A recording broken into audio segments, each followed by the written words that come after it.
Good afternoon. Good afternoon. Welcome to another episode of the EQ Lunch and Learn series. My name is Mucha Mlingo, and I am delighted to have you here with me this afternoon. You are in for a treat. We have a fantastic lineup of panelists who are going to help me to explore a conversation that I feel is very timely. Before we kicked off, as we were backstage looking at just doing the check-in for what the conversation will be, we had already started having a conversation about our topic today, imposter syndrome. If you're joining the EQ Lunch and Learn for the first time, you are very welcome. My name is Mucha Mlingo, and I am your host. I am the lead trainer, the lead change maker at PTS Africa, the Emotional Intelligence Company. We are all about emotional intelligence and supporting your journey towards developing this crucial skill. The EQ Lunch and Learn series aims to provide professionals like you with insight on how you can utilize emotional intelligence as a strategic resource to power up your career. And today, our topic, as I've already mentioned, is imposter syndrome. And, we're talking about breaking the chains of imposter syndrome. Many high achievers share a secret. Deep down inside, they feel like a complete fraud, that their accomplishments are due to good luck or chance. And this feeling is coined imposter syndrome. And it's defined as a collection of feelings of inadequacy that persist regardless of the levels of success that an individual achieves. The reality is that for most people who push themselves to succeed and take chances, whether male or female, invariably they may be plagued by some element of this imposter syndrome. And with me today to explore how we can break the chains of this syndrome that can really hold individuals back, I have three guests that I would like to introduce to you this afternoon. First up, I have with me Stella Nderitu, and I would like to bring Stella to the stage. Stella is a feminist and gender governance enthusiast working with the Dada Power Initiative to empower young women in rural areas in Murang'a County in Kenya on civic engagement. She is a speaker, she is a writer on gender inclusion, and she enjoys discourses on feminism and women's engagement in politics. Stella is the convener of the Gender Justice in Public Transport, an initiative by the Political Leadership and Governance Program Alumni Network in Kenya. She is a politics and public policy master's scholar at Cardiff University, which is where she's tuned in from this afternoon. Welcome, Stella. Really delighted to have you with us today. Thank you, Mucha. Good to be here. I also have with us this afternoon Alex. Alex is I don't know if we're going to call it the rose among thorns, because he is now the one gentleman amongst the lovely ladies that we have with us today. Alex Adefemi, popularly known as Coach Triple A. As a matter of fact, I knew him as Coach Triple A before I realized what his actual name was. He's a UK certified executive business and leadership coach, learning and development, peak performance strategist, as well as a business psychologist who works closely with executive directors, managers, general managers, CEOs, and heads of HR to help them bring out the best performance in themselves and in their people every day. He uses mainly psychological tools and is well experienced in them with amazing testimonials. Tools such as executive and life coaching, workplace therapy, neuro-linguistic programming, emotions freedom technique, and that is just a small fraction of the different ways that Alex, or Coach Triple A, applies his trade. Thank you so much for joining us this afternoon. It's great to have you with us. It's a real pleasure, Mucha. Thank you for having me. Awesome. And last but not least, I have with me Shuai Madanire. Shuai is a chartered HR professional with the Chartered Institute of Personal Development. She has over 15 years of managerial and HR experience spanning across continents. Shuvai has gained diverse experience in both the public and private sector in the United Kingdom, Zimbabwe, and currently South Africa. Shuvai, it's really great to have you with us this afternoon. Looking forward to your contributions. Thank you, Mucha, and thank you for having me.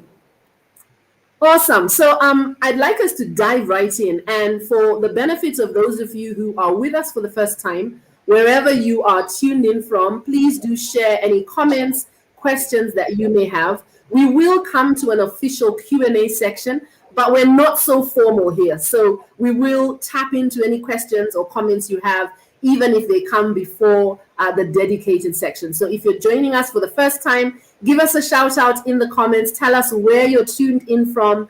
Tell us the organization that you work for, and share any comments or insights that you may have on this really important topic. To my panel, I'd like us to dive right in. And the first question I want to ask goes to each of you. And Stella, since I brought you on first, I can ask you to answer first.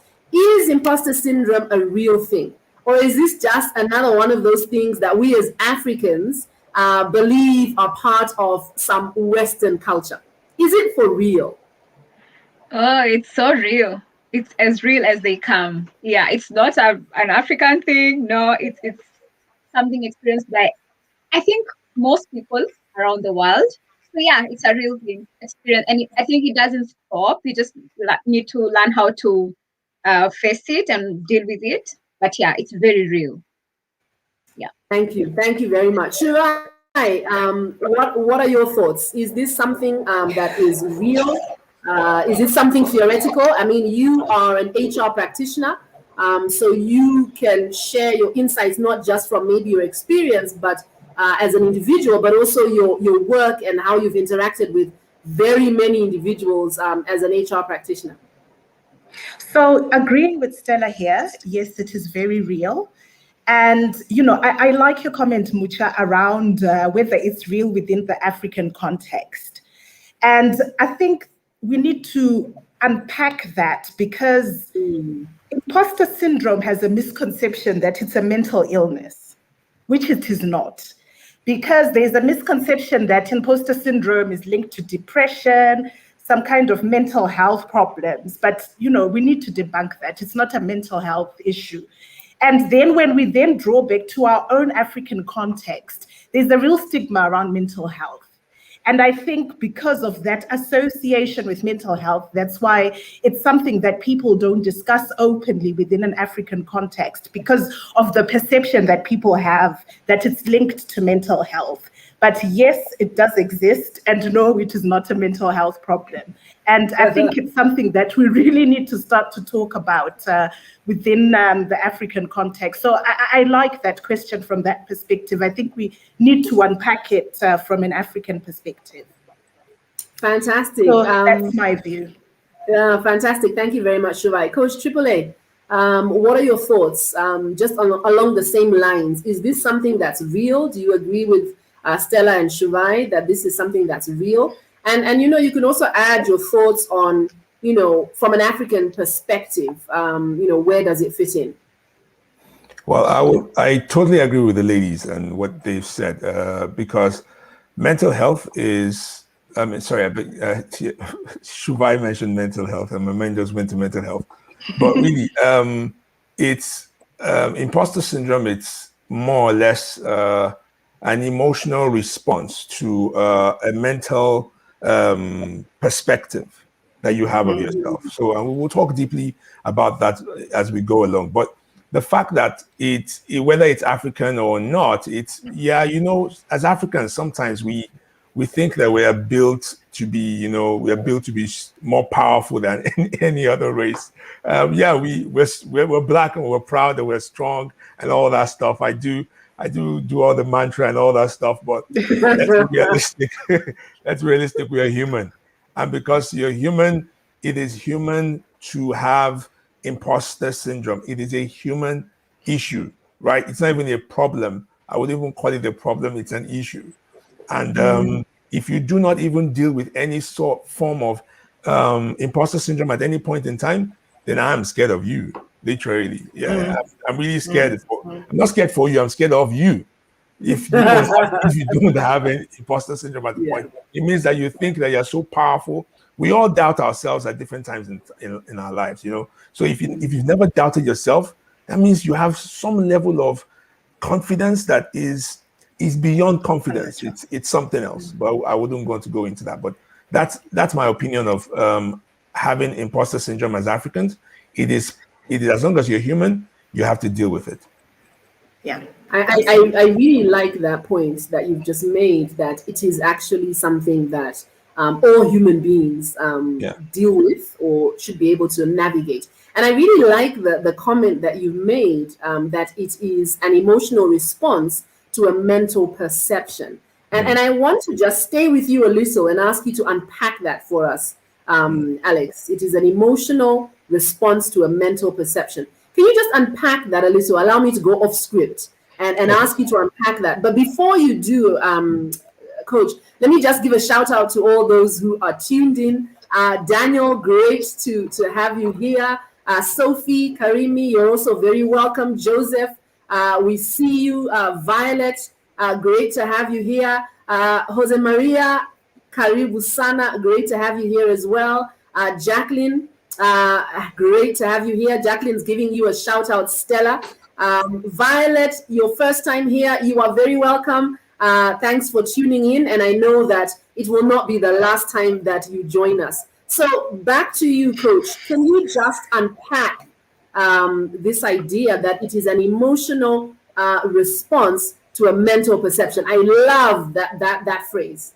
Now, basically, because what is your emotions are your feelings, and but emotions don't just happen. Emotions are a result of your thoughts. So you have certain thoughts, and your mental perception is a thought.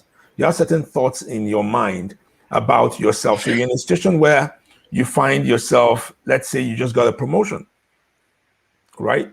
Or maybe you just got hired to a position, and you got hired to come and head a particular department, and you were hired from outside.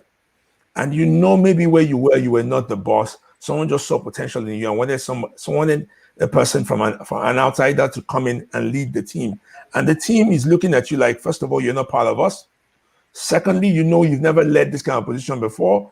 And then there's a mental perception that you have about yourself that, am I really supposed to be here?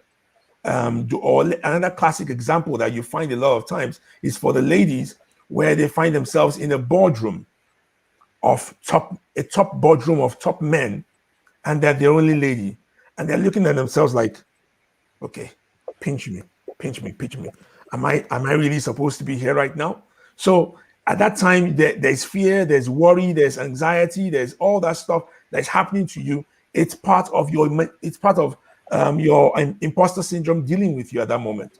I've seen women who have gone into top boardrooms and they wanted to use the ladies, and they realized there is no ladies. Why? Because women don't normally enter this boardroom.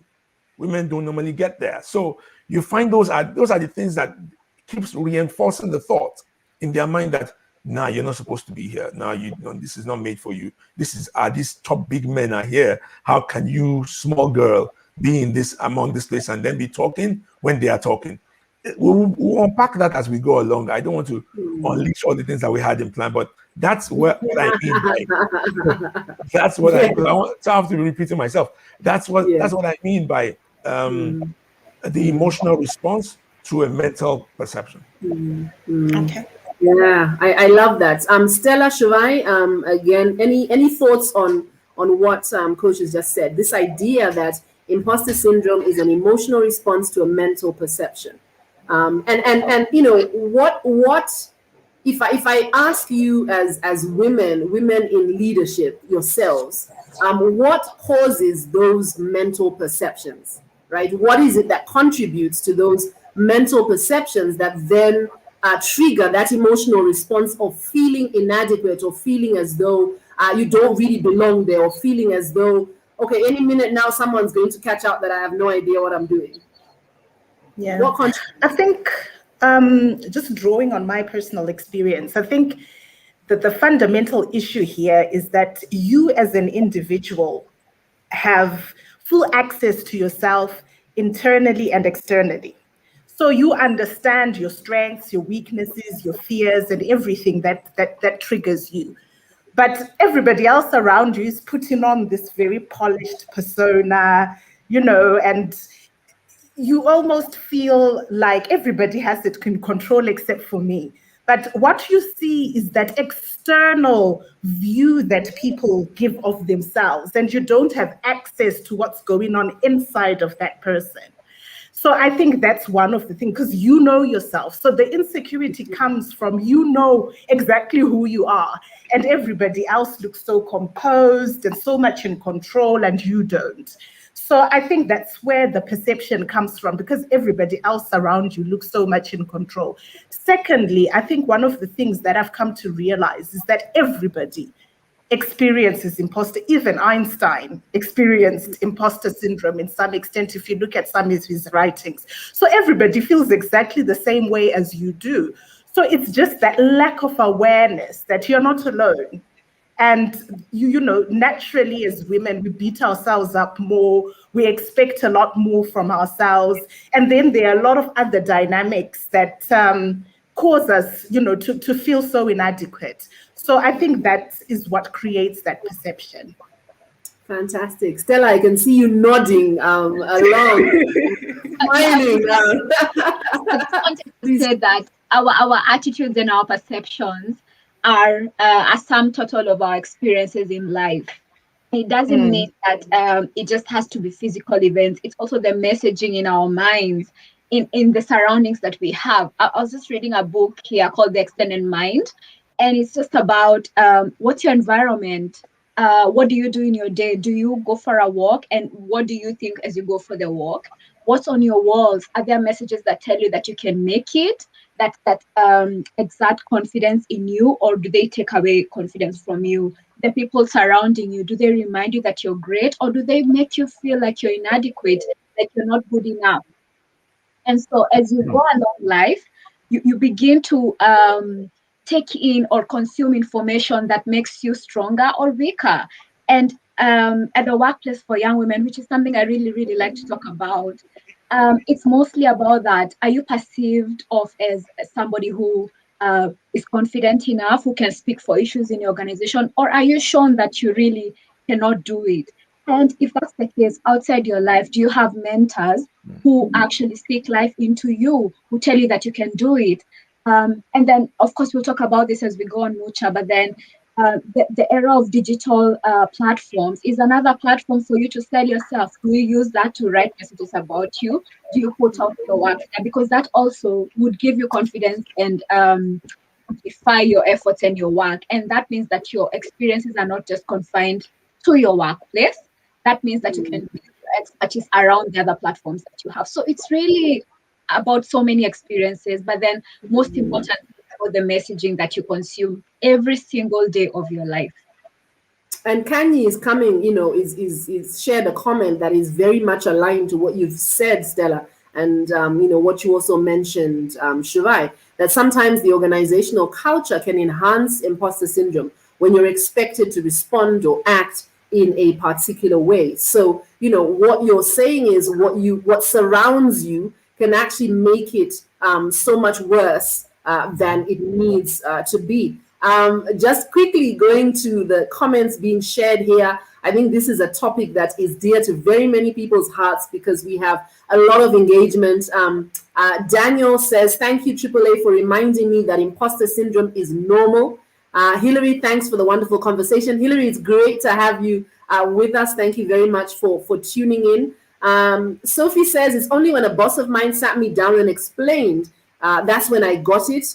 Thank you very much for being here, Sophie, and I hope that we'll continue to learn together. Nyevu, great to have you here, and looking forward to learning along with you as well. I want us to continue with our conversation, and I want to get a little personal here. Because I'd like us to not just have a theoretical conversation. I myself have struggled from imposter syndrome. And I have found that it can actually get quite debilitating, in the sense that it can really hold you back from achieving what you are able to achieve.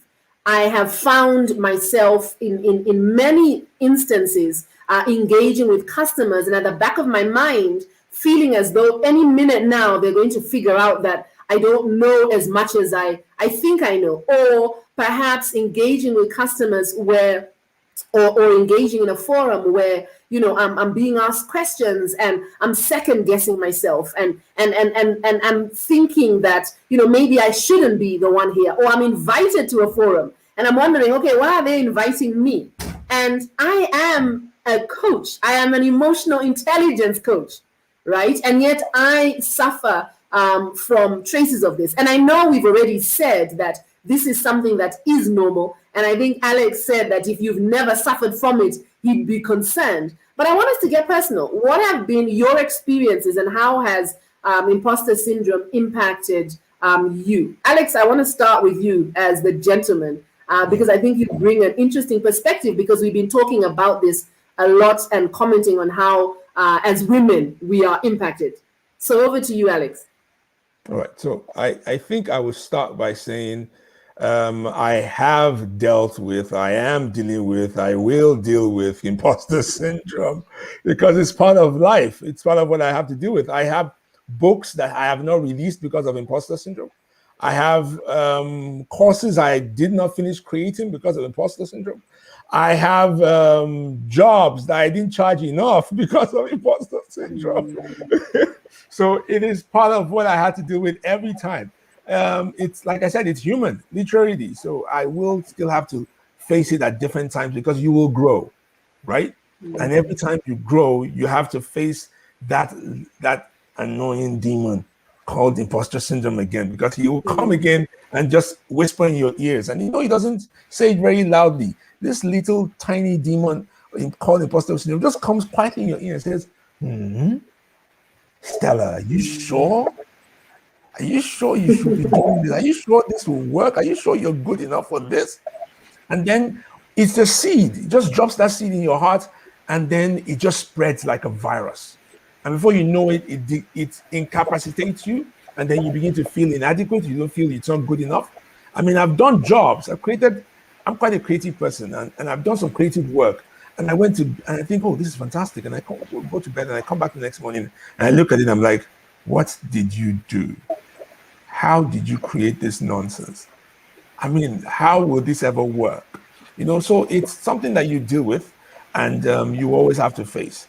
I think Natasha, I think I have a question here that says, do men really suffer from this? If they do, I think their coping mechanisms are more effective. Oh, fantastic. And I think that's a lady who's asking that question. She says that do men really suffer from imposter syndrome? Can we all hear me? Yes, yes. Okay, yes, so that do men really suffer from imposter syndrome?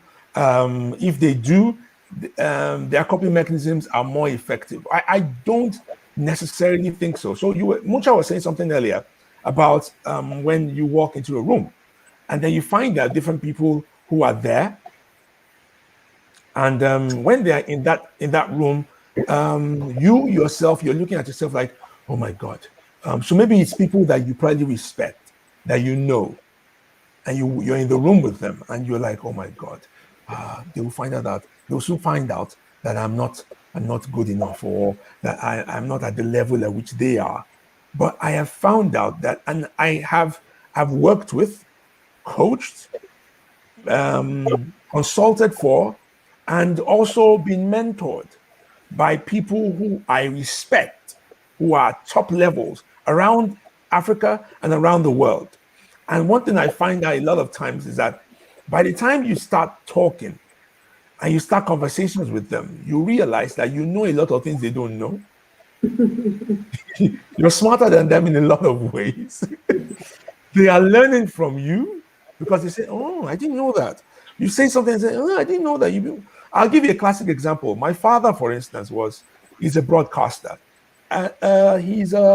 He's a veteran's fantastic broadcaster, very professional, top level at his time. And when we were growing up, he knew all the words. You know, there's no word you throw at my dad, he'll tell you the meaning and how to pronounce it. Right? So I had gone into the university, and then one day I was in his office and I said, "Oh, Dad," and I mentioned the word, and my dad went like, "What's the meaning of that word?" And I went, "Excuse me, you don't know the meaning of that word?" I felt so powerful. I'm like, "You don't know the meaning of that word?" And he was like, "Come off it." I said, "I'm serious. I'm going to revel in this for a while. I'm not telling you. You go and check a dictionary." That's what you used to tell me back when I was growing up. So the point is, you never know. Just share what you know. Don't be afraid. A lot of times, those people in those rooms as well, they too are wondering that I don't want my inadequacies to show to everyone here. So, but for men, you might say that they have a way of they macho you. So, and I also advise you to do the same. You know, keep it cool, keep it calm. Everybody here has something they don't know that you know, and that's enough to get you in the room. I love that. Before I come to you, ladies, to share your experiences on imposter syndrome, I just want to, carry on this train of thought from Kanye, who's the one who asked if men really suffer from it. And thank you so much for sharing your insights on, the fact that men do suffer from it. And I think one of the things that is clear to me is that men are socialized to be brave, right? So from childhood, men are taught to be brave. So they are then able to kind of power through that imposter syndrome because they've been socialized to do so. And I think Daniel is sharing an insight that is maybe aligned to what I've just said, because he says we are just better at not showing it. I can't tell you how many times I have asked myself, why me? Because I didn't feel worthy of the table I was invited to. So in essence, the way men are socialized from childhood as boys is to just power through that feeling and ignore it and just move forward, right? Don't pay attention to how you're feeling. And what that does is it then enables them to power through. Now, I'm not sure, and we can come back to that point later, Alex, if that then is the best way to handle. And we're going to talk about some tips on what to share. Thank you so much for the comments that are coming through. I can see this is a topic that is really dear to many of us. Ladies, your thoughts. Have you had experiences? And what can you share about your experiences with imposter syndrome? Let me come to you next, and then Stella. Ooh, should I hold on a second? Go ahead. So yes, I have. And I think I'm going to talk about it in two contexts and give you very live examples. The first being in my work context. So I had recently relocated to Zimbabwe, and I started to work in a heavy manufacturing engineering environment. And I'd never worked in an engineering environment. And I remember going into my first management meeting, and it almost felt like they were speaking another language. And I sat there and thought to myself, what the hell am I doing in this place? I sat in a whole hour meeting and I could not understand a single word of what they were saying. And, one of the ladies at work came to me and, she said to me, I don't know how you're going to cope. You've never worked in manufacturing. That's the first statement this person said to me. And then sitting in that meeting and feeling like such a numpty and completely out of my depth. And I remember it took me a really long time. I just reached a point, I lost my voice. I'm a very extroverted person naturally. I became very introverted in that workspace. I never used to talk. And one day my boss asked me, how come you never participate? And I told her, because I don't feel I have anything of value to add to anything, because I'm just not there. And, she said to me that you really need to unpack. Go out there, speak to the guys, get to understand their language and their lingo. And I took a long time putting my boots on. I worked in HR, and my work stood on going there in the plant, trying to understand what these guys were talking to. And then slowly and eventually, I started to gain my confidence. But my confidence was so impacted that I lost my voice. I never used to talk in meetings. I would literally freeze and have a panic attack because I just completely felt all these years I've had of HR, I felt so useless and so inadequate.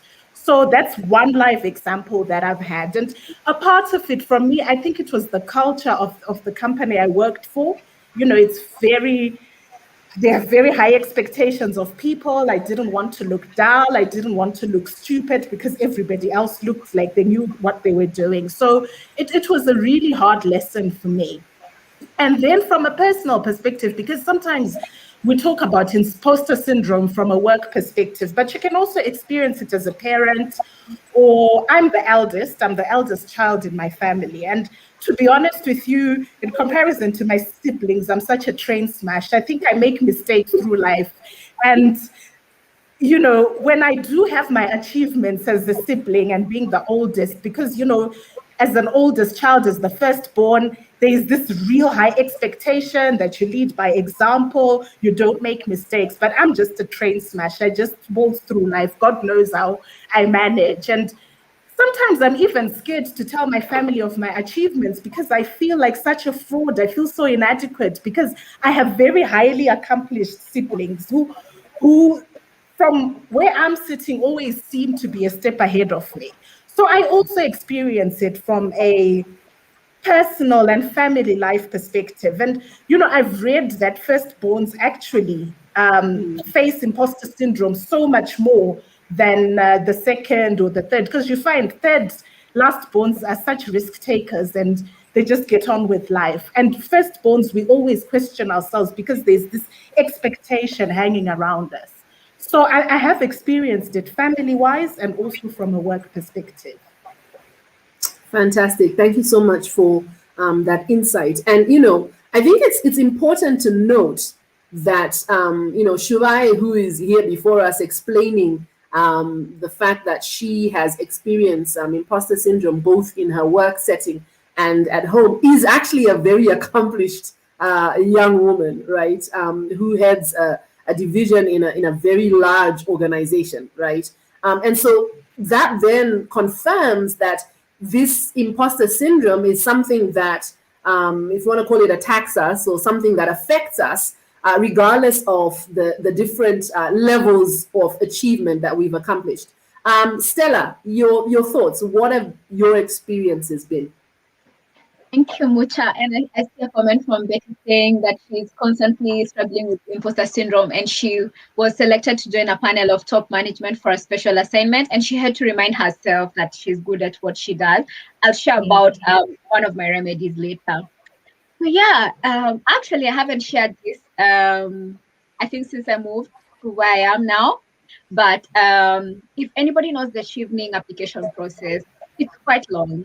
It takes a whole year for you to actually settle in the whole process. So many people applying for the scholarship. It's quite prestigious. And that was me when I moved to Cardiff. So I've applied, I have done interviews, I have written essays, I have written to schools to apply, quite a process. And then now it's time for me to move to Cardiff.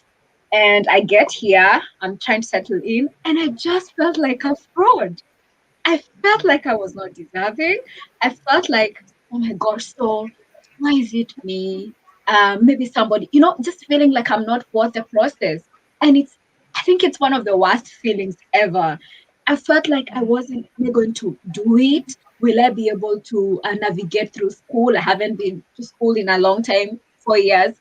Yeah, I just felt like a fraud. And not exciting at all. I actually had to write a blog, and I'm going to share it here because it actually shows how I deal with imposter syndrome myself. So that's one example. And then just 2 weeks ago, I was invited to moderate an international discussion, quite a conversation actually, a global conversation. And I felt so inadequate. It's something I've been reading about, it's something I'm very passionate about, but I felt so inadequate. I felt like, will I let them down? What if there's somebody else out there who can do it better than me? How come they haven't, spotted somebody else who can do it better than me? Yeah, it's so real for me. And I think I've realized that I always have this feeling every time I'm just about to achieve something. or every time I receive something that is a bigger challenge, I just feel inadequate. Yeah. I'm really tempted to share what I think we should do or what I've been doing, but I think that time will come. Hold that thought. Hold that thought. Just really checking in with you who are online. I can see a number who are already asking, okay, so what can we do? What are the mechanisms that you guys have used to cope? Francisca says, and we're going to come to talking about how we can deal with imposter syndrome. Allow me to give a shout out to a few more of you. Faith, great to have you here. Faith is giving a shout out to Stella as well. Kudzai, so good to see you online all the way from Australia. Kudzai says, this is a reality I face daily. Working in healthcare in Australia, I'm often sent to support facilities that have failed accreditation. I walk in and yes, that imposter syndrome does come up upon me, partly because when I walk in, you can tell people are looking at you thinking, so this Black woman is the one who's going to fix this thing and ensure that we are compliant. So yes, I have those feelings, but I have to remind myself that I have earned this position for a reason. Thank you so much for sharing that. I want to jump to a comment here from Jacqueline that I'd like us to look at, because we touched on this a little. Shuvai, you talked about the fact that it was great to bring in the angle of our culture. Jacqueline is asking, do you think that in any way our culture and upbringing contributes to imposter syndrome? And if this is the case, what's your best advice to how to deal with it? So as we segue into talking about how we can navigate imposter syndrome, let's just touch first on the contribution that culture and upbringing makes. And Alex, you've been quiet for a bit, so let me come to you first. What impact does culture have on this navigating imposter syndrome? A big part, I believe. It has a big part to play because your culture is your way of life and the way of life of your society as well. So if you are in a society where they have certain cultures and beliefs and traditions that necessarily do not aid your own possibilities, then it's very, very likely that imposter syndrome will set in if you somehow are able to find yourself in positions where your culture doesn't necessarily aid you to get to. And that the same thing with your upbringing. So if you are, so you made a classic point about, I think it was Shuvai, who talked about being the first child and the expectations and the responsibilities that are put upon you as a first child sometimes can be overwhelming. It depends on the home, it depends on the family. I'm also a first child. And one of the things that that got drummed into my ear as a child was, you are the first, you are the and first child and only son, by the way. Hey! You are the first. You are and so we're all Africans and we know what that means. So we are the first, you are the first, and you are the symbol of excellence. As if the other ones are not symbols of excellence. But they are as well. But it's not that they're not. It's not like they told them they're not, but something was drummed into me from the onset. I had an auntie who looked at me and said, you know, you're the one we're watching. I'm like, what does that mean? You're the one we're watching. Well, recently, I'm glad to say that, you know, by the grace of God, I had spoke in a place where she asked me, she bought my book and asked for my autograph. And I'm like thinking, man, I'm writing my autograph, like, yeah, now you're really watching. But the point really is, culture and upbringing does affect it. And a lot of times the problem with it, and that's why emotional intelligence does come in, and we will talk about that. And the point with this a lot of times is that because it is, like I said, it's an emotional response to a mental perspective, or you also could say a mental suggestion, right?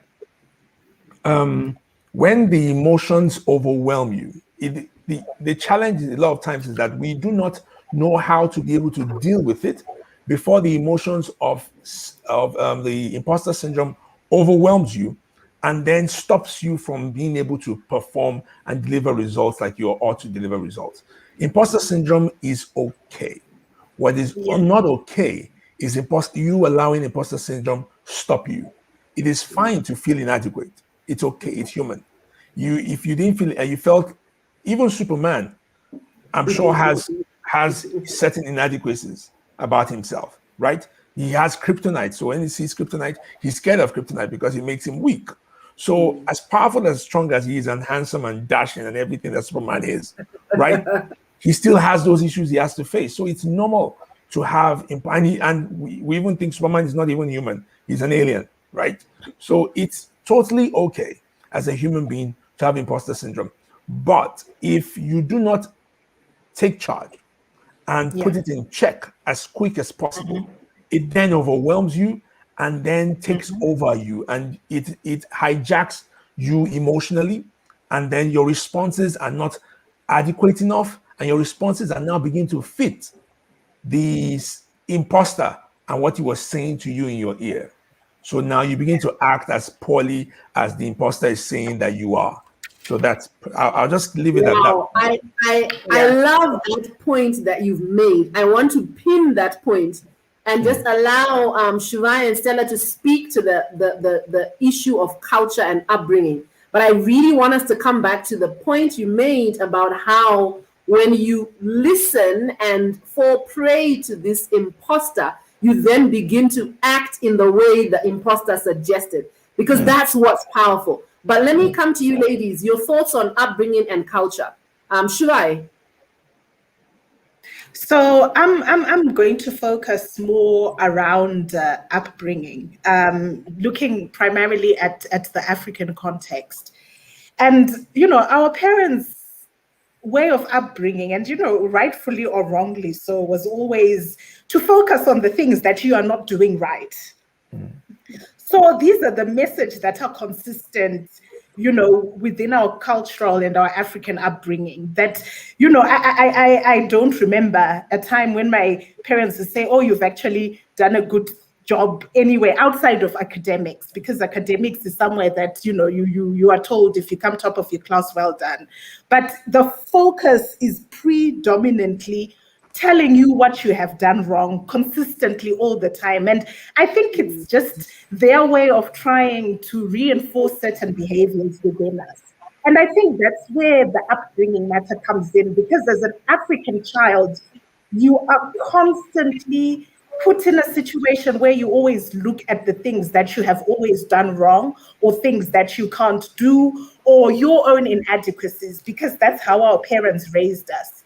So I think that is what has played a large part within African communities and the imposter syndrome, and why it's such an issue with our people. And even statistics say it.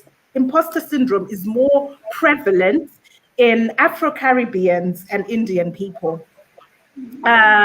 In most developed economies, it's more prevalent in that group of people. And I think it's really, really a large part to do with these negative reinforcements that we get when we are growing up.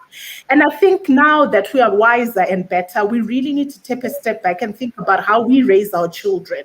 What messages are we giving them? Are we complimenting them when they do well? Because it's something that is not very relevant, or that happens within.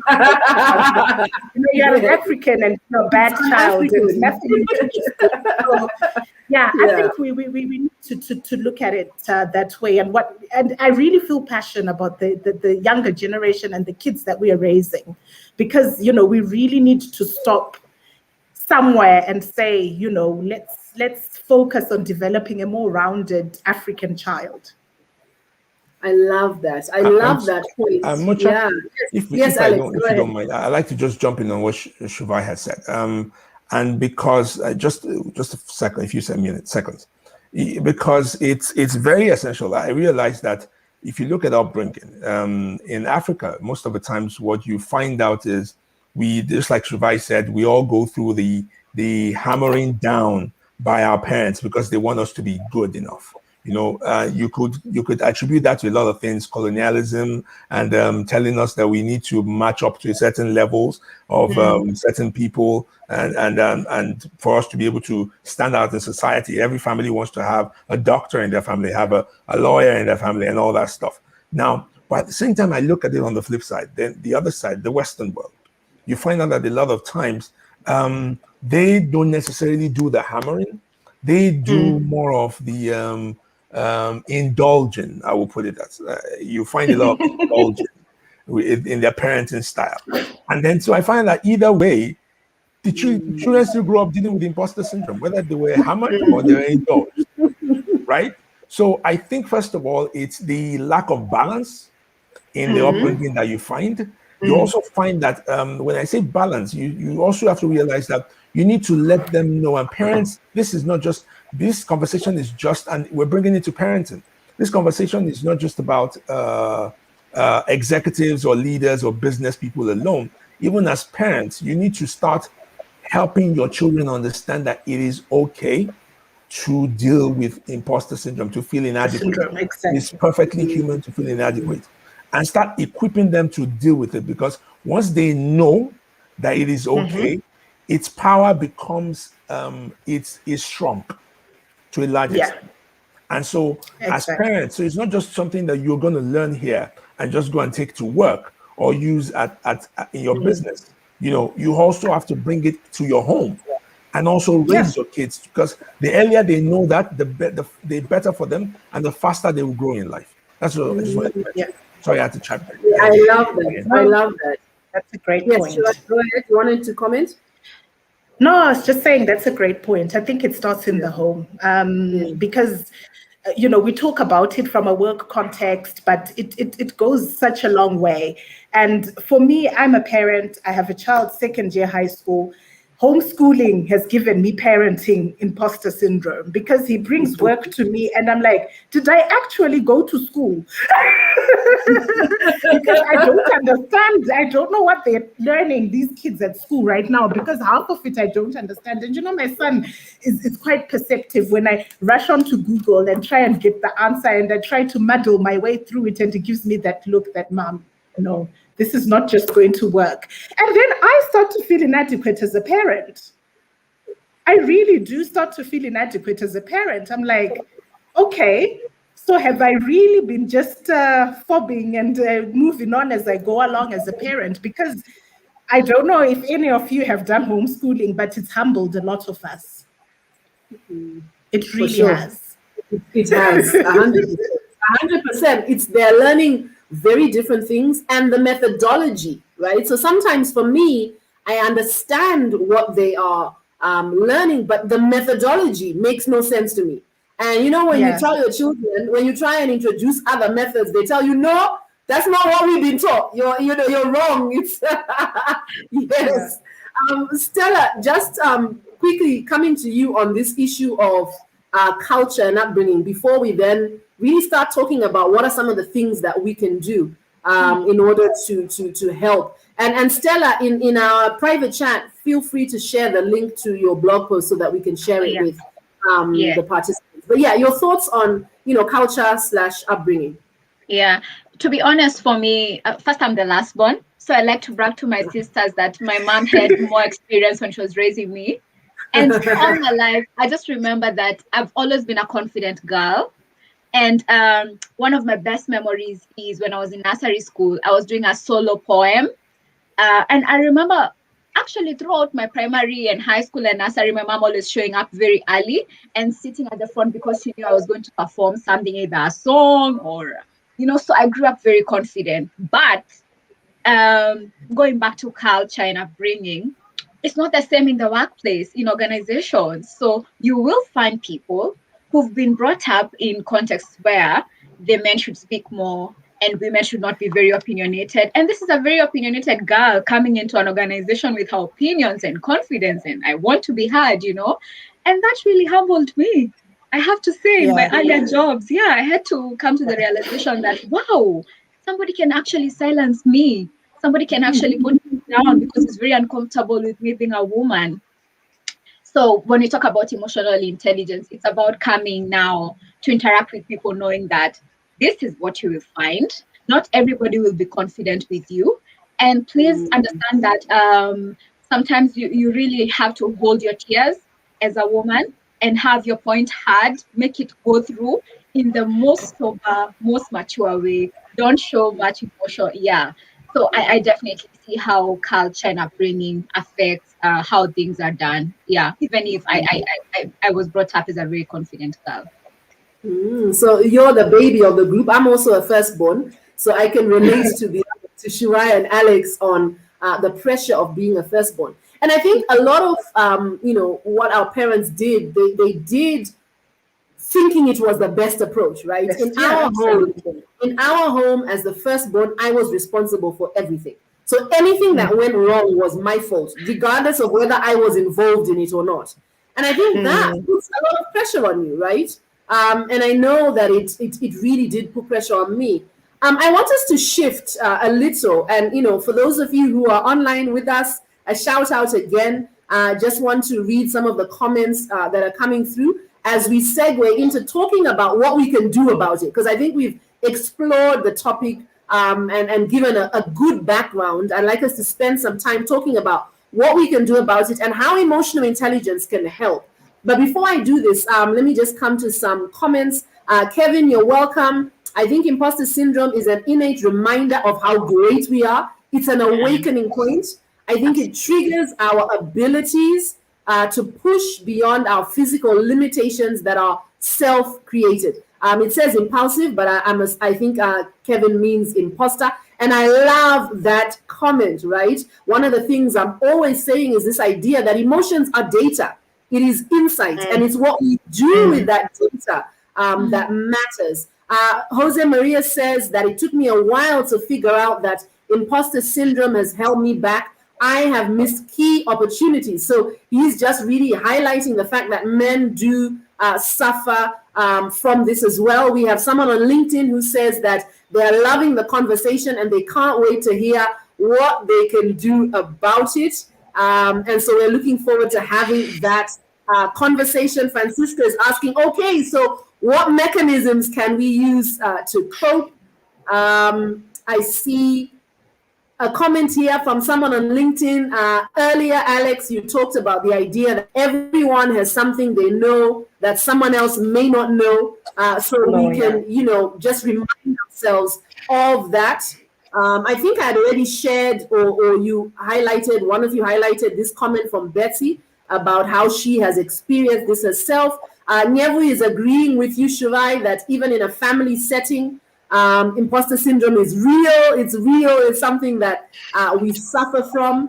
Another comment here from someone on LinkedIn: never thought about this away from the corporate perspective. Many light bulb moments, especially because I am a firstborn. So thank you very much for sharing. Last comment I want to read before I come to us talking about how we can move forward. Harry says, imposter syndrome is a reality for me. I've faced it a number of times. I find it can even affect the jobs I apply for. Sometimes I can be afraid to even send in an application, even though I qualify for it. This conversation is definitely helpful. Thank you. So these are some of the comments that have come through from our audience. I want us to segue and look at how we can now navigate, right? So what can we do about this? And just to remind all of us that we have said, and I think, Alex, you said this so well, that imposter syndrome is normal. It's fine. It is human, right? It's what we do once we have those feelings that then matters. Let me start with you. What would you say in terms of advice? And I'm thinking of your experience as an HR professional, as someone who is leadership in HR. How can people navigate this imposter syndrome from your experience interacting with many individuals at work? Okay, so I'm just going to go back to a point that Alex raised about if you've never experienced it, then there's something wrong with you. And from an HR perspective, a lot of conflict issues in the workplace, so ineffective management, in the workplace come from people who are actually overly confident, who don't take a step back to ask. So this is why I really think imposter syndrome is important. It's sort of like a self-regulating mechanism that makes you question and think, okay, am I doing the right thing? Am I online or am I on track? Because I've dealt with or been in a conflict situation with a very senior leader who was overly confident and never questioned himself. He was the best thing ever. And the results of his attitude and his confidence were actually quite catastrophic. We had conflict situations, we had a strike, we had managers leaving. So it's a really, so imposter syndrome is not bad. It can also be good. And if you channel it correctly, it can actually work to your advantage. And it did so for me.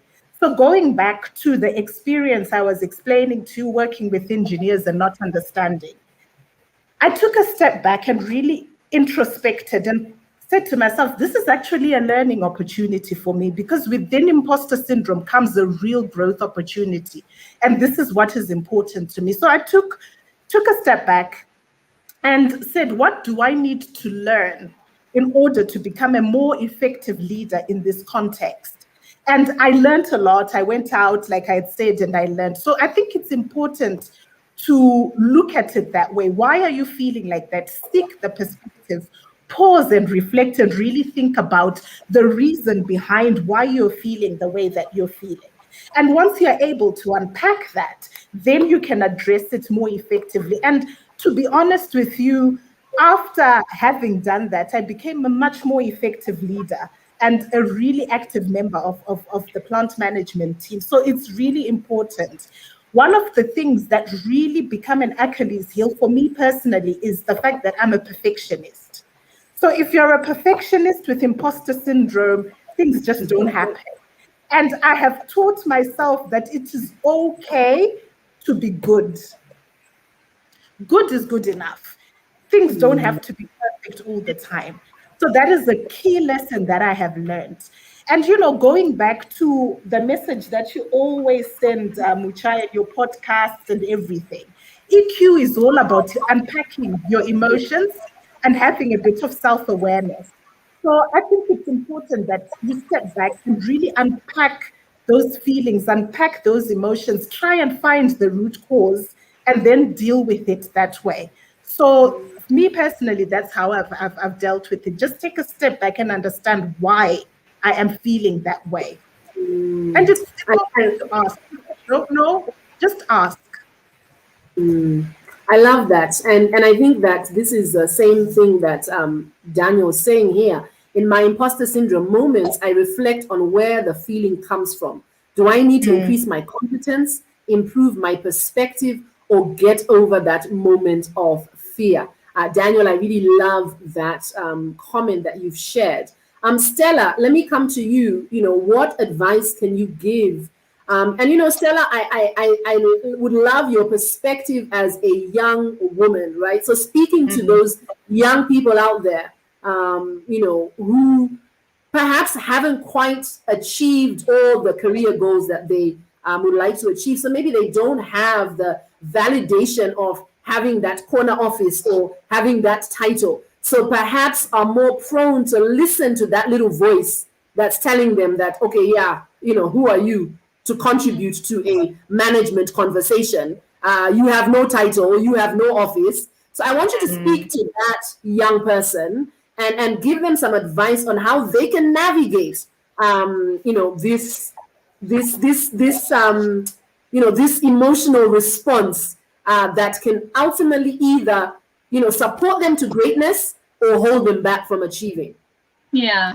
First, before I forget, I would like every young person who is watching this or will watch it later, that there is one book that I always advise young women to invest in, which is Nice Girls Still Don't Get the Corner Office. Please, please, please get that book, read that book again and again. The number one thing I'd like to share is that, even a coach, when the coach has the book, I love that book. I would read it again and again. So the first thing I keep saying is that first you must know that you have to put in the work.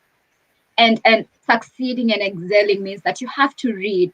Please read. Invest in your time to read. And now there's audiobooks, so you have no excuse not to read. Yeah, there's materials everywhere, online, offline. Yeah. So put in the work, build your skill, be excellent at what you do, become a thought leader, and don't just be a duplicate of somebody else. And then number two, fear. You will always have moments of fear. You will doubt yourself, but don't let the fear stop you. So do it afraid. Do it afraid. Start. And the more you do it, the better you build your skill, the better you master your art. So do it afraid. Don't let fear make you stop. And the third thing, and you will see in the blog post that I've shared, is statements of affirmation. Say them out, write them down. I love to do statements of affirmation. I even listen to statements of affirmation on YouTube. uh, Keep reminding yourself that you're deserving, you're worthy of every opportunity that comes your way. Claim your opportunities, but just don't let fear stop you. I read something the other day that normalize applying for jobs that you think you don't qualify. Yeah, normalize it. Yeah, you won't always come across opportunities that fit exactly your skills. And yeah, so normalize knowing that you can do something even if you're afraid. Just do it. And just to end it, I'll say there is a quote from by Sheryl Sandberg that says, "What would you do if you are not afraid?" And that's what Triple A said today. There's so many things that he hasn't done because of imposter syndrome. Yeah. So I also am challenging myself and asking myself, what would I do if I was not afraid? Because imposter syndrome will always be there. I love that. Thank you very much for sharing. Do it afraid. And, I think emotions get a bad rap. And, Coach Alex, I want to come to you to just talk a little about emotional intelligence here. We've alluded to it, but I'd like you to just narrow down a little. Emotions get a bad rap because we've been taught that we must, in a way, avoid feelings that make us uncomfortable. And so we see fear as something that is bad. And so in everything we want to avoid, when we feel afraid, we see it as something that is bad, because there are good and bad emotions. But if you followed me online, you will know that I repeatedly say that there are no good or bad emotions. Emotions are data. Can you speak, Alex, to this idea of how emotions are data and even fear itself is insight that is for our benefit? Fantastic, Mucha. So a lot of times I've shared this over and over again. Shared it with clients, shared it on TV when being interviewed, and I think a lot of times we misunderstand what emotions are, we think that there are bad emotions and there are good emotions. And I keep telling people there's no such thing as bad emotions. There's no such thing as good emotions. There's positive ones, there are negative ones, but there are no bad or good emotions. And one of the most misunderstood emotion of them all, poor guy, is fear. Most people think that fear is so bad, but fear is just an indicator of indicating a situation that is happening within you or around you. And that's the same thing with every emotion. Every emotion is, like you said, it's data. It's information that something is happening within you and around you that you need to respond to. So fear on its own, its job is to tell you something within you or around you is threatening to your life. Do something. That's just its job. And most of the times we have demonized this emotion and say, oh, fear, it's a bad thing. It's not necessarily a bad thing. I like the way Shivai put it earlier when she was talking about and I like that train of thought. And I went into that train of thought for a few seconds when she said that maybe it's time we start seeing imposter syndrome as not really a bad thing, that it kind of like helps you stay grounded and you don't get carried away with your success and whatever. And I was looking for a quote that I had done somewhere I couldn't find it. It was something about a leader who a poor leader who is making a bad decision but thinks he's making a right decision. There's nothing more dangerous than that, because he's poor at leadership, he's making a bad decision, or he or she's making a bad decision, and he or she thinks he or she's doing the right thing. And because he or she's in a place of power, he or she will force that thing down everyone's throat till it crushes everyone and puts everyone in trouble. So there's nothing more worrisome than a poor leader who thinks he's making the right decision when he's making Exactly. a bad decision. So it's an imposter syndrome. You can use it. Now, To your advantage. a lot of times the challenge is we do not realize that our everything is within our power. And I think I'll just come straight to that. I had this to share this, but when you come to emotional intelligence, you understand what I call the pause power, the ability to pause. It is an amazing tool that you must have in your arsenal as a human being, as a leader, as a business person, as a parent, as an executive. The ability to pause. When you pause, it gives you the power to say, okay, what am I feeling? Why am I feeling this? What happened that made me begin to feel like this? And then what can I do? And how do I respond? The minute you pause, you've taken the power away from that emotion and you have taken charge of it and said, okay, listen, I won't let you run the show. I will run the show. I have gotten the information you passed across. That something has happened. I've gotten the information, but the pause lets you say, stop. Okay, I'm taking control from here. Because if you do not pause, that emotion will then send messages to your brain, and your brain will switch to a reflex response. And that reflex response might not necessarily be what you want at the end of the day. Because all it sees is, oh, danger, danger, danger, fight, flight, fight, flight. And when it sees danger, flight, fight, fight, flight, fight, flight, that's what you would do. And sometimes it might just be fight, flies, or freeze. And then you're frozen. Why? And everybody's wondering, why can't you talk? Why can't cut your tongue? But because you allow the emotion take over you to hijack your amygdala. So what you want to do is to use the power of your pause. And I will explain that if we have more time. But in a nutshell, you want to make sure that your imposter syndrome is, you can find it a lot of times. It expresses itself in worry, in fear, in anxiety. And when those emotions come, like Mucha said, it is a data. Take it as what it is. It's just information. Take it as what it is and respond. And then use your pause and take charge and respond. Fantastic. Thank you very much, Alex. I like, what you were talking about, this idea of the pause. One of my favorite, all-time favorite emotional intelligence quotes is a quote by Viktor Frankl, which I think is extremely powerful. And Viktor Frankl is a Holocaust survivor. And what he says in his book is between stimulus and response, there is a space. In that space is our power to choose our response. In our response lies our growth and our freedom. I think it's important for us to understand that emotional intelligence helps us to take that pause. And that pause can be either in an environment where, someone is saying something that is triggering you, or when it's your own internal conversation that is triggering you, which is the case for imposter syndrome. When you're able to take this emotion out, and I love the way you put it, Alex, where you're able to say to this emotion, okay, I hear you. I'll take it from here. Right? I always liken, the idea that emotions are data. It's like a friend coming over for tea, giving you insight. So receive the insight and then make a decision about how you will use that information. And so I like what you said about the power of the pause. Between stimulus and response, there is a space. So when that thought comes in your mind that you are not worthy, you should not be here, why are you at the table? It's okay for you to say, I hear you, but I disagree. I hear you. Thank you for being that checkpoint that helps me not to become overly confident. Noted, but this is, going forward.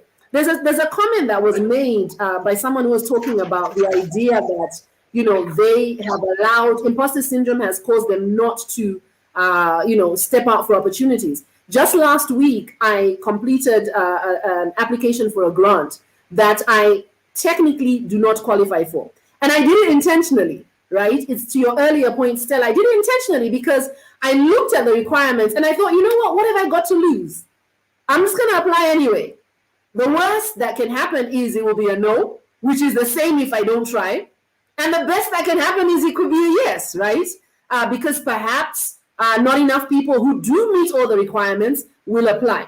So I agree with your earlier point, Stella, that we must normalize trying things that we don't necessarily qualify for. We mustn't wait. Just quickly coming to the comments, and I'm looking at the time, it's really fast spent, but just checking in with everyone here. Emmanuel says imposter syndrome is one of the biggest challenges to people's confidence, self-esteem in relation to their people development goals. Shirai, I'm not sure what you said earlier, but Anne says, OMG, Shirai, so true. So there's a comment you made earlier that really struck a chord with Anne.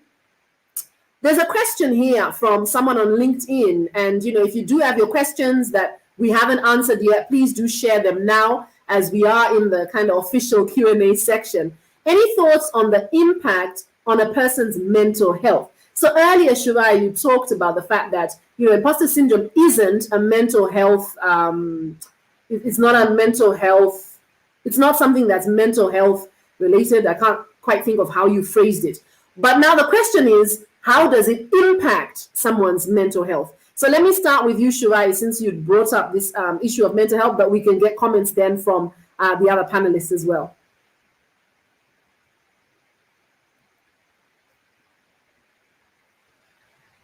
I think I'm muted. Sorry about that.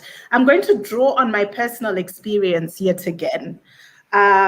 Because, like I said, imposter syndrome is not necessarily a mental health issue. However, if you allow it to get on top of you and overwhelm you, it can bring forward other mental health issues. And for me, being in a situation that I felt so inadequate, I lost my voice, actually put me in a very depressive state. And almost to the point of altering my personality, because like I had said, people who know me, I'm larger than life, very outgoing, I'm a very extroverted person. And I remember the first time I ever did a Myers-Briggs personality profile, I came back as an ENTP. And having spent a year in that environment, completely changed. Completely, I think I came out a EI. I'm not an introvert, I'm not. But that environment really had an impact on my mental health. It was so crippling. I just completely went into a shell and into this big hole that I felt I couldn't come out of. Fortunately for me, I have very good mentors. And, my boss was also a great mentor to me. And as we started to unpack it and really come out of my shell and, that reinforcement from my superiors that, you're actually doing a good job. I managed to pull myself out of that state. So imposter syndrome, yes, it's not a mental health issue, but it can then aggravate other mental health issues and put you in a really bad state. So it's important to keep an eye on it. It's important, if it is debilitating, to talk about it. Because what you will realize, like we've said from the beginning, it's not you who experience it. Talk about it. Use mentors, coaches. It's really important to talk about it when it reaches that point, because it can be quite impactful to someone's mental health. Thank you. Thank you very much, Shirai. Alex, your thoughts on the same question? You're on mute, Alex. Sorry. So I'm going to look at it from this perspective. It was Bruce Lipton who said that 95% of all diseases is caused by stress. But 100% of all stress is caused by a wrong belief. Now, I need you to say that again. Say that 95, again. 95% of all diseases is caused by stress. Now, 100% of all stress is caused by a wrong belief. That's Bruce Lipton.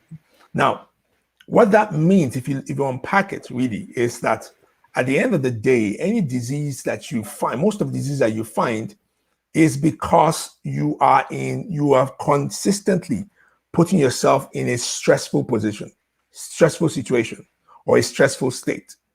Now, the reason why you are in a stressful state 100% of the time is because you have a wrong mindset about that situation that you're in. Now, I think that there were some people who were, there was someone who had survived I think it was not the Holocaust this time around. I think it was, he was a POW, prisoner of war. And he survived years, I think it was in the World War time. And he survived years of being tortured and being a prisoner. And when he got back to America, I think, and he was being asked, how did you survive it? And how come some people actually went crazy and some died? And how come you survived and you're still sane? He said, because a lot of times he kept putting in his mind pictures of his family, his loved ones. He kept putting those pictures in his mind, forcing them in his mind consistently against what he was dealing with. And that helped him through, that he will see them again. He will see them again. Now, does that mean that he will be perfect? Oh, no, that he will have to deal with a lot of PTSD. But at the end of the day, he still has a better chance of being able to acclimatize back into society, as opposed to the other ones who made it, but they're mentally insane. Mental health, you can say that, just like Shuvai had said, imposter syndrome isn't a mental health issue, but if you allow it go unchecked, it can actually lead to mental health issues. So that's what we've said earlier. You want to go into it making sure that, listen, I am taking charge. And like I mentioned earlier, it's just information being passed across to you, saying, okay, I've gotten the information. Okay, I need to be more careful. I need to take things a little bit more easy. And then till I then become good at this, or till I know that, okay, yes, I'm 100% at this. And then that comes from the power of your pause. So as far as I'm concerned, we all need to own our own, how will I put this? We all need to take charge of our lives, take charge of our minds, take charge of our emotions, and not allow it to run us or run riot to the point where we start talking about depression. Then you start dealing with mental health issues, because it can lead to it if you keep allowing it, if you keep allowing it to be reinforced in your life. Fantastic. Thank you very much, Coach. Stella, your thoughts on this question as well, because I think it's a really important question, especially as we consider the fact that we have really been battling with a lot of mental health challenges as a result of the pandemic. What are your thoughts?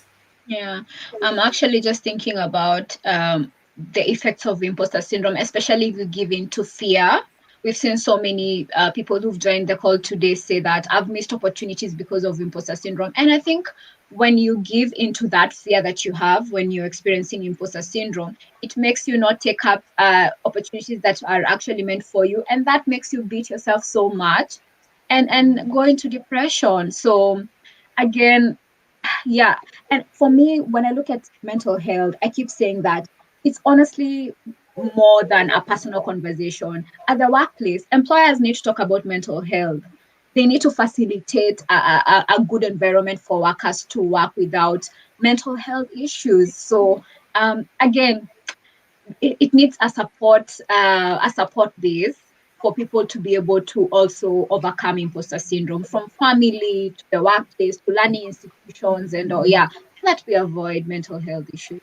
Yeah. So I think I agree with you all 100% that, when we allow this to run unchecked, remember we said that imposter syndrome is something that could be helpful. But when you allow it to run unchecked, when you allow it to cripple you, when you allow it to stop you from moving forward, then yes, as my able panel have indicated, it will result in it can result in mental health challenges.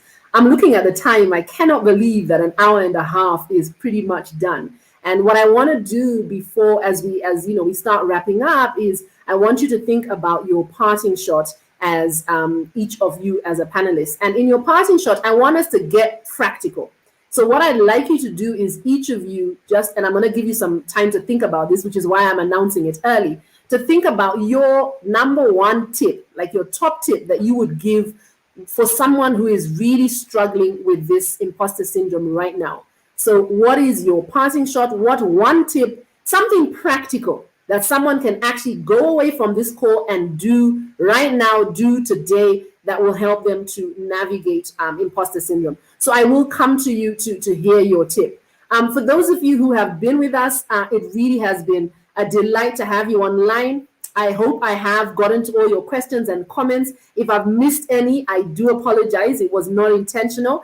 I like this comment that Daniel has put here. I have to remind myself that imposter syndrome is a feeling, not a fact. I belong. I deserve to be there. I am awesome. But I must also reflect on why I feel that way and work on it. I think that's a great comment that you have made right there, Daniel. And I think it's an approach that we all must take. It's a two-pronged approach. This idea of reminding yourself that it is a feeling, it's not a fact, it is not a given, but also peeling back the layers to do the uncomfortable work of understanding the why. And in order to support you to do this, I'd like to invite you to participate in our upcoming EQ Masterclass. It is a free online event that will be running on Thursday, the 19th of August at 5 p.m. East Africa time. I'm going to share the link here in the comments so that you can check it out. Check out the details on our website. This is a free EQ Masterclass that was designed to help you to develop, or at least begin on your journey to develop this skill of emotional intelligence. Because if you have been listening keenly to my panelists, emotional intelligence really is the tool that will help you to navigate imposter syndrome, because imposter syndrome is an emotion. And I think the comment that Coach made earlier is the comment that I really loved and noted, that it is an emotional response to a mental perspective, a mental suggestion. And emotional intelligence then helps us to learn how to check in with that emotion, how to pick up on the relevant insight, but make decisions that are not just driven by our emotions. So you are welcome. Please register for the EQ Masterclass, a free online event running Thursday, the 19th of August at 5 p.m. East Africa time. If you join me for this webinar, you will be able to understand the correlation between emotional intelligence and success, and learn why emotional intelligence can be more important than IQ for you. You will learn how your emotions work and how to develop greater self-awareness, which is really at the heart of breaking the chains of imposter syndrome. You will learn how to take control of your thoughts and navigate your emotional state so that you can be more effective and productive at work. And you will also learn how to reduce and release stress so that it doesn't build up, making you more susceptible to negative emotional reactions, and to ultimately move down the line and suffer from potentially suffer from mental health challenges. So I look forward to engaging with you online for the EQ Masterclass. Let me come back to my panel for your parting shot. We're looking for practical tips that you can share, because I'd like our panel, our participants, to have 3 key takeaways. We usually wrap up the session with 3 key takeaways, and I would like those takeaways to come from you. Stella, let me start with you. What is your parting shot? What comments would you make with regards to how we can break the chains of imposter syndrome? What is your advice? My advice is, you are capable. So remind yourself that you can beat the fear and do it afraid. Thank you. Fantastic. You are capable. Remind yourself. I want to add to your, Stella, if you don't mind. Earlier, you told us about affirmations. And I think that reminding yourself then probably should be, by your words, something you do regularly and something you do, what's the word I'm looking for? Intentionally. Yes. Fantastic. Yes. Thank You you can do very it much. daily better. Yeah. Daily affirmations to remind yourself that you are capable. And, I think this is aligned to the statement that Daniel made. Alex, allow me to say ladies first. Shivai, let's come to you. And then I will close with you, Alex, on your parting shot. Shivai, what practical advice would you give to someone who's listening right now who really finds themselves crippled by imposter syndrome? Hold on, Shivai. Okay, I would say give yourself a break. I think sometimes and oftentimes we are just too hard on ourselves. Give yourself a break, take a step back, breathe, understand that everybody feels exactly the same way as you do, and you're just wonderful and great as you are. I love But for it. me, Thank it you is very give much. yourself a break. I love that. Give yourself a break, right? And you are wonderful as you are. Fantastic. Alex, your parting shot. What practical advice can you give, again, to someone who really has struggled with the issue of imposter syndrome? So it's simple. I want you to remind yourself that I'll put it this way. P Square wrote a song and said, "No one be like you." There's no one like you, literally. So wherever you walk into, you are different, you are unique, and your uniqueness is going to be contributed to that place. So whether you feel that by status or by educational qualifications and all that stuff that you don't qualify to be here, your uniqueness enough gives you something to put to the table. It's maybe the way you laugh that makes everybody else laugh, that helps everyone else relax. But that uniqueness you bring to the table makes you worthy to sit at that table. So wherever you go, wherever you find yourself, whether you get a position or a promotion that you feel there are other people who are more qualified than you are, even if they're more qualified than you are, they do not have your unique personality, your unique taste, your unique flavor that you bring to it. That's one. Number two, always, just like Stella said, always affirm that uniqueness. Always remind yourself that this little that I have, I'm going to give. This little light of mine, I'm going to let it shine. And finally, there is the amazing poem by Miriam Williamson that said that our biggest fear is not that we are inadequate. Our biggest fear is that we are powerful beyond measure. You are powerful beyond measure. And it's not based on your educational standpoint, your qualifications, and anything. Your human spirit is powerful beyond measure, and you can do anything. So remind yourself that I believe in you and believe in yourself, and you will excel. I love it. I love it. I love it. You guys have been phenomenal. I have thoroughly enjoyed our conversation. And I think that in this lunch and learn, it is official. There was much learning. I hope that you really enjoyed spending your lunch with us. I have enjoyed, and a big thank you to my panel. Thank you so much, Stella. Thank you so much, Shuvai. Thank you so much, Alex, for your contributions to this conversation that is so timely. Daniel, I don't know if you're still with us. I see your comment about a lunch and learn for us firstborns. That's interesting. I think that's a good one. I'm seeing lots of comments from people who are saying, thank you so much for the conversation. From Kanye, Wansa says, I will trust myself and know that I am more than I think I can do. Yes, Daniel, I see you're still here. Very useful and empowering conversation here today. Lydia says, indeed, give yourself a break. And Jacqueline says, thank you so much. Anne says, we all have to take charge of our lives. Thank you for that reminder. So I think that our participants have really enjoyed this conversation. And, you've just reminded me of something as you talk about affirmations. One of the bonuses that anyone who attends the EQ Masterclass will receive is a daily affirmation guide that we will be sharing with everyone who attends the EQ Masterclass. And as part of the EQ Masterclass, you will also get to do our simple EQ assessment called the Unlocking EQ Assessment, which will just help you to get an idea of where you are as far as emotional intelligence is concerned. It's a fabulous tool because it gives you a roadmap for going forward. So thank you very much. All yes, that for Coach. free? All that for free, right? We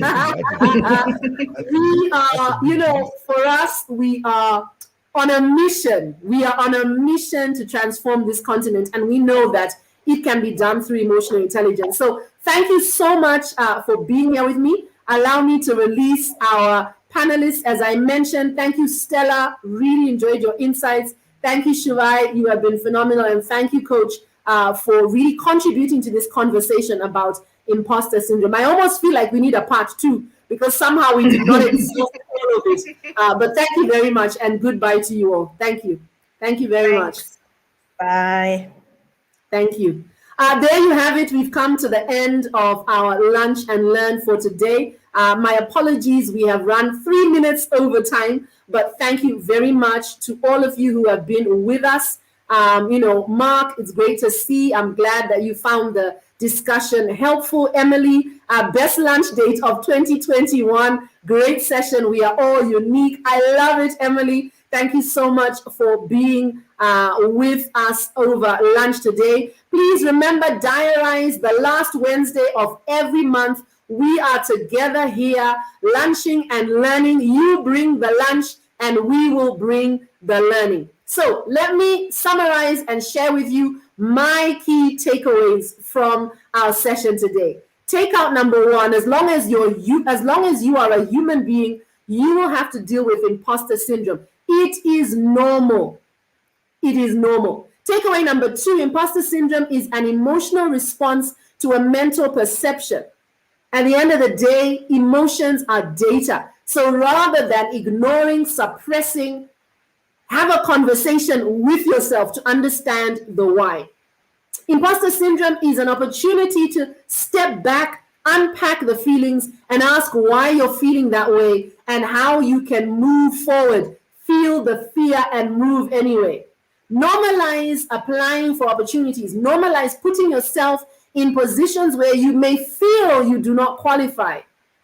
And the last was a really great quote that was shared by Coach from Bruce Lipton around the line that 95% of all diseases are caused by stress. 100% of all stress is caused by wrong beliefs. There you have it. We have come to the end of our EQ Lunch and Learn. Thank you so much for spending your lunchtime with us. I know that I have learned so much from my able panel. Remember the EQ Masterclass. Do join us. It is a free event that will be running on Thursday, the 19th of August, 5 p.m. East Africa time. We have very many goodies that will be available to you. So do visit the website and register www.pts.co.ke/EQ Masterclass. I look forward to engaging with you online. Thank you so much for all the time that you have spent with us. On that note, have a fantastic rest of your day. Don't forget to diarize the last Wednesday of every month. We are here. We provide the learning. You provide the lunch. Take care. Remember, you are fearfully and wonderfully made. God bless you.